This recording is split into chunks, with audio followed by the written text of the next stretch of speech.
बजे अयोध्या विवाद मामले में सुप्रीम कोर्ट अपना फैसला सुनाएगा। चीफ जस्टिस रंजन गोगोई की अध्यक्षता वाली संविधान पीठ 5 जजों की ये बेंच इस पर फैसला सुनाएगी। इस बेंच में 5 जज शामिल हैं।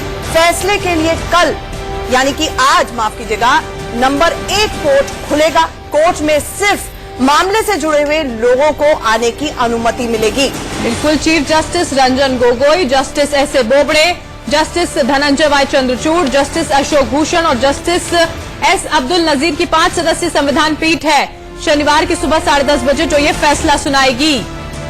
और 16 अक्टूबर 2019 को सुप्रीम कोर्ट ने अयोध्या मामले पर सुनवाई पूरी की थी और 6 अगस्त से लगातार 40 दिनों तक इस पर सुनवाई हुई। और हमारे साथ हमारे 4 रिपोर्टर्स इस वक्त जुड़ रहे हैं। सबसे बड़ी कवरेज आपको दिखाएंगे हम। हमारे साथ पुलकित नागर जुड़ रहे हैं अयोध्या से, इकबाल अंसारी के घर के बाहर से।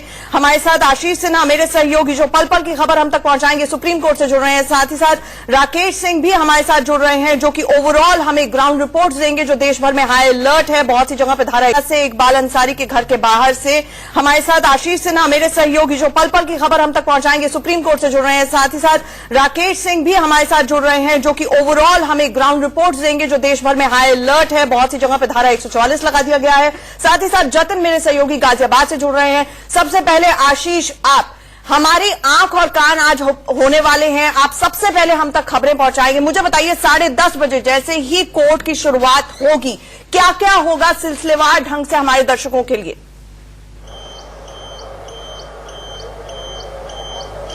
देखिए, सुबह 10:30 बजे ठीक 5 सदस्यीय जो बेंच है जो इस मामले का फैसला सुनाएगी वो बैठेगी, जिसकी अध्यक्षता खुद सीजेआई जस्टिस रंजन गोगोई कर रहे हैं। उसके अलावा बेंच में justice Bobde, justice Ashok Bhushan, justice Chandrachud और जस्टिस अब्दुल नजीर हैं। चूंकि जजमेंट लंबा होगा, 1000 पन्नों से ज्यादा उम्मीद है कि 1000 पन्नों से ज्यादा का ये फैसला होगा, लिहाजा ऑपरेटिव पार्ट शुरुआत में पढ़ा जाएगा।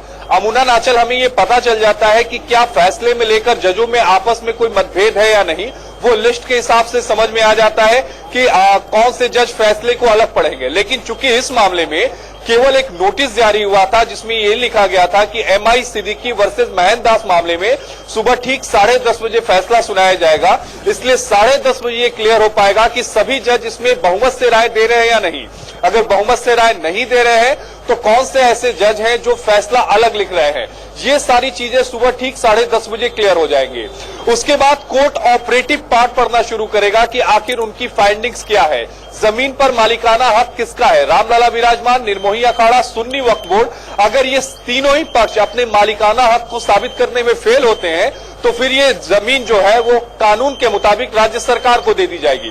तो फैसला बेहद दिलचस्प होगा। आंचल मैं यहाँ पर एक संयोग की भी बात करना चाहूंगा। दरअसल 9 नवंबर 1979 को राम जन्मभूमि के लिए नींव रखी गई थी। वीएचपी ने 9 नवंबर 1979 को रखी थी। उसके ठीक 30 सालों के बाद आज ये फैसला आ रहा है।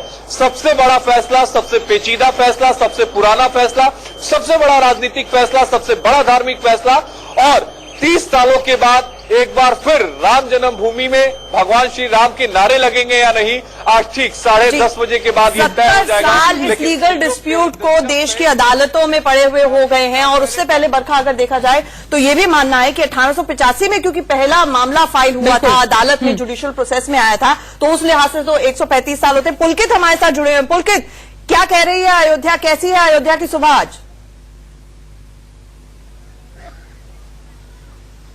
देखिए, कोशिश ये थी प्रशासन की तरफ से कि शांति के साथ साथ जो सब चीजें हैं वो बनी रहे, लेकिन सुबह के वक्त ये देखा गया कि जितने भी लोग अयोध्या में रुके हुए थे वो धीरे धीरे बाहर निकलना शुरू हुए, क्योंकि कार्तिक पूर्णिमा का स्नान था। तो बहुत सारे ऐसे लोग थे जो अयोध्या आए हुए थे और कल शाम तक ये बात थी कि फैसला शायद 14 या 15 के आसपास आएगा। तो तमाम लोग यहाँ पहुंचे थे। 11-12 तारीख का स्नान था, लेकिन जैसे ही ये घोषणा हुई कि आज सुबह 10:30 बजे फैसला सुनाया जाएगा तो उसके बाद बहुत सारे लोग बाहर निकले और अपने अपने घरों की तरफ जा रहे हैं। प्रशासन की कोशिश ये है कि वो अयोध्या को पूरी तरीके से खाली कराए, भारी लोगों को अंदर एंट्री ना दी जाए। जो बैरिकेडिंग लगाई गई है उसमें सिर्फ स्थानीय लोगों को ही अंदर जाने की इजाजत है, बाहर के किसी भी व्यक्ति को जाने की इजाजत नहीं है। इसी के साथ मीडिया की भी को भी काफी एरिया तक पाबंद कर दिया गया है कि आप इससे आगे नहीं जा सकते हैं। तो बैरिकेड कर दिया है पूरे अयोध्या में और बहुत बहुत बड़ा सिक्योरिटी अरेंजमेंट किया गया है। चप्पे चप्पे पर तमाम जगहों पर सिक्योरिटी अरेंजमेंट किए गए। करीब 20,000 यूपी पुलिस के जवान तैनात है। इसके अलावा पैरामिलिट्री फोर्सेस ड्रोन के जरिए तक नजर रखी जा रही है। करीब 238 ऐसे पॉइंट बनाए गए हैं जो सबसे ज्यादा संवेदनशील माने जा रहे हैं, इसलिए वहां पर सिक्योरिटी और ज्यादा पुख्ता की गई है। बिल्कुल पुलकित, और ये सिर्फ अयोध्या की बात नहीं है, कई राज्य कई शहर जहां पर इस तरह से सुरक्षा के पुख्ता इंतजाम किए गए हैं। जतिन हमारे साथ जुड़े हुए हैं, थोड़ा उनसे भी जानकारी यहां पर हम ले लेते हैं। किस तरह की स्थिति वहां पर बनी हुई है जतिन इस वक्त, क्योंकि बार बार अपील लोगों से की जा रही है सौहार्द बनाया जाए, एकता दिखाई जाए, फैसला चाहे जो भी हो।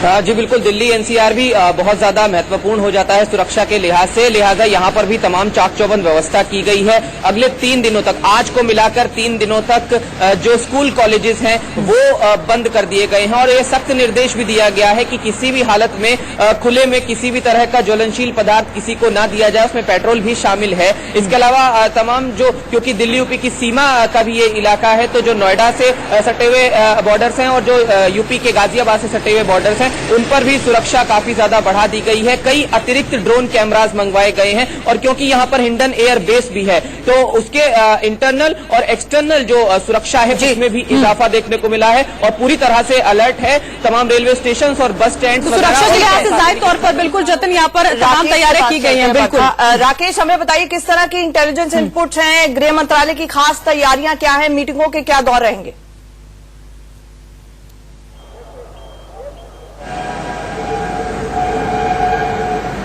हुई कि आज फैसला आएगा इस बाबत देर शाम जो है केंद्रीय गृह सचिव की अगुवाई में उच्च स्तरीय बैठक हुई है। इसमें खुफिया एजेंसियों के प्रमुख इस बैठक में शामिल थे और इसमें जो संभावित संवेदनशील इलाके थे उसकी सुरक्षा व्यवस्था किस तरह से मजबूत किया जाए उसको लेकर एक बैठक हुई। रही बात की पूरे देश भर की हालात, तो उत्तर प्रदेश में पूरे उत्तर प्रदेश में धारा 144 लागू है, साथ ही साथ मध्य प्रदेश और जम्मू कश्मीर में भी निषेधाज्ञा लागू है। जिस तरह से सुरक्षा एजेंसियों के पास जानकारी है कि पहले से ही गृह मंत्रालय की बात करें या जो धर्म गुरुओं का अपील है वो साफ दिख रहा है। ऐसे में गृह मंत्रालय को अंदेशा है कि सब शांति से निपटेगा, क्योंकि जिस तरह से ये पहले से ही जो सभी राज्यों को एडवाइजरी केंद्रीय गृह मंत्रालय ने भेजी थी और साफ तौर पर अपील किया था कि किसी भी तरह से शांति बनाए रखना चाहिए। और आपने देखा है कि पूरे उत्तर प्रदेश के लिए 40 अतिरिक्त कंपनियां भेजी गई हैं, तो सुरक्षा जो है पूरे देश भर में सख्त की गई है और संवेदनशील इलाकों में जो है चाक चौबंद पूरी तौर पर व्यवस्था है। और खास तौर पर आंचल जो सोशल मीडिया है, सोशल मीडिया पर खास तौर पर नजर रखी जा रही है, निगरानी रखना बेहद जरूरी भी रहा है ताकि किसी तरह के गलत संदेश उसके माध्यम से राकेश यहाँ पर ना फैलाया जा सके। वापस हम आपके पास लौटेंगे। रीमा पराशर हमारी सहयोगी हमारे साथ जुड़ी हुई है अयोध्या से, कार्यशाला से। रीमा, सभी ने इस पूरे मामले को नजदीक से देखा, अयोध्या के लोगों ने सबसे ज्यादा। इस वक्त किस तरह की तस्वीरें वहां पर आप देख पा रही हैं?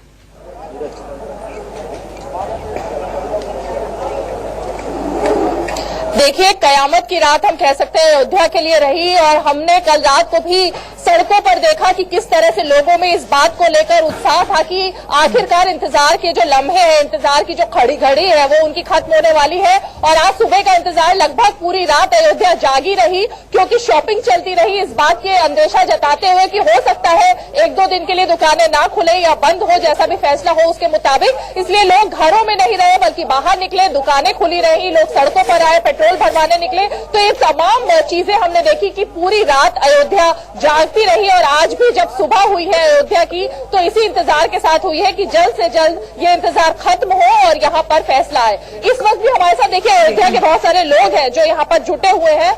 आप यहीं के निवासी हैं? हाँ जी। इंतजार की घड़ी खत्म हुई? हाँ जी, और प्रभु कृपा होगी, फैसला बिल्कुल सही आएगा, सभी इसको मानना होगा सभी को।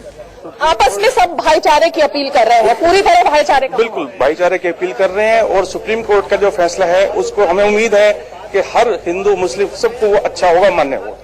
तो बिल्कुल देखिए, जिस तरह से लगातार हम भी यही अपील कर रहे हैं कि जैसा भी फैसला आए, जो भी फैसला आए, उसको नतमस्तक किया जाए। वही अपील इस बार अयोध्या के लोग कर रहे हैं, क्योंकि सभी धर्मों के लोग यहाँ पर रहते हैं और सबका मानना है कि इस बार यही अपील प्रधानमंत्री ने भी की है और यही अपील हम भी जनता से करेंगे। मेरे मेकअप पर्सन ने भी मुझे जब तैयार किया आज सुबह और यहाँ पर भेजा तो शहजाद भाई ने यही कहा, फैसला कुछ भी हो, अमन और शांति बहाल रहनी चाहिए। और हम यही कहेंगे कि आज हार जीत अदालतों में लगी रहती है, लेकिन आज देश का जीतना बहुत ज्यादा जरूरी है। हमारे साथ हमारे सहयोगी आशीष जुड़े हुए हैं। आशीष, आपसे ये जानना चाहूंगी क्योंकि कल ये बड़ा सरप्राइज एलिमेंट था, रात को अचानक से 9 बजे लोगों को पता चला कि फैसला आने वाला है, तो कहीं ना कहीं हम हमेशा चीफ जस्टिस के बारे में बात करते आए हैं कि नो नॉनसेंस जज है, बहुत ज्यादा डिसाइसिव जज हैं और पटकथा इसकी तब लिखी जा चुकी थी जब कल उन्होंने डीजीपी और चीफ सेक्रेटरी से मुलाकात की।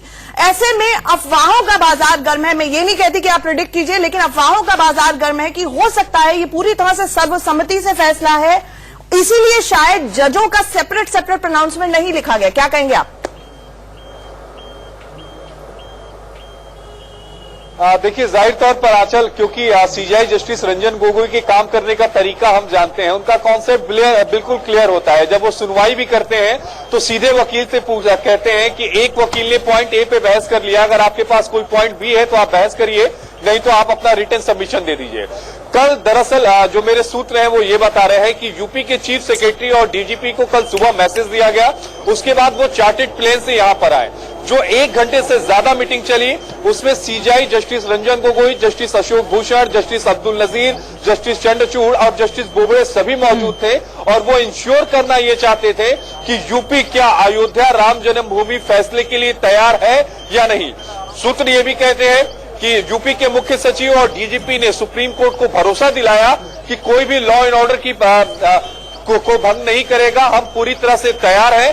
जिसके बाद अचानक 9 बजे रात में एक नोटिस आता है सुप्रीम कोर्ट की वेबसाइट पर, जिसमें यह लिखा जाता है कि एमआई सिद्दीकी वर्सेस महंत सुरेश दास, फैसला सुबह 10:30 बजे, यानी अयोध्या राम जन्मभूमि मामले में फैसला सुबह 10:30 आशीष। और उसके बाद एकाएक जो तस्वीर बदली है, उस जैसे ही इस बात की जानकारी सामने आई थी कि आज 10:30 बजे फैसला होगा, उस पर लगातार नजरें बनी रही थी। आगे भी हम आपसे अपडेट लेंगे, लगातार आप सभी हमारे सहयोगी हमारे साथ बने रहिएगा। तो आज आजाद हिंदुस्तान के इतिहास का सबसे बड़ा दिन है। आज देश की सबसे बड़ी अदालत भारत के सबसे बड़े विवाद पर अपना फैसला देगी। आज अयोध्या विवाद पर सुप्रीम कोर्ट का फैसला आने वाला है। इस फैसले की आहट तो कई दिनों से मिल रही थी, लेकिन 8 नवंबर की देर रात यानी कि कल रात को 9 बजे ये तय हुआ कि फैसला तो आज ही आ रहा है। सुप्रीम कोर्ट के 5 जजों की बेंच अपना फैसला सुनाने जा रही है, जिसे लेकर देश भर में हलचल और सुरक्षा दोनों ही बढ़ा दी गई है।